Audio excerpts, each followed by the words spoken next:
సర్వోన్నతుడైనటువంటి అల్లా మనిషికి ఉన్నతమైనటువంటి స్థానం ఇచ్చాడు, ఉన్నతమైనటువంటి జ్ఞానం ఇచ్చాడు. ఆ జ్ఞానంతో ధర్మం ఏంటి, అధర్మం ఏమిటి, న్యాయం ఏంటి, అన్యాయం ఏంటి, ఈ జ్ఞానంతో ఆలోచించాలి కదా. వల్లదీ ఖలఖల్ మౌత వల్ హయాత లియబ్లువకుమ్ అయ్యుకుమ్ అహ్సను అమలా. మానవుడా, నేను నీకు చావు బ్రతుకులు పెట్టింది పరీక్షించడం కోసం.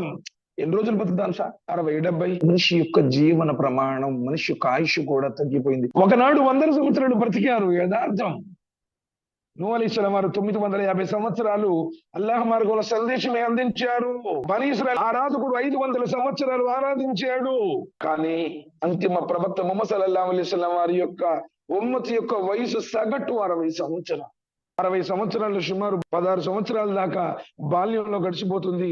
45-50 దాటితే వృద్ధాప్యంలో వెళుతున్నాము. ఈ మధ్యలో ఉన్న దానిలో ఎన్ని ఘోరాలు చూడాలి, ఎన్ని నేరాలు చూడాలి.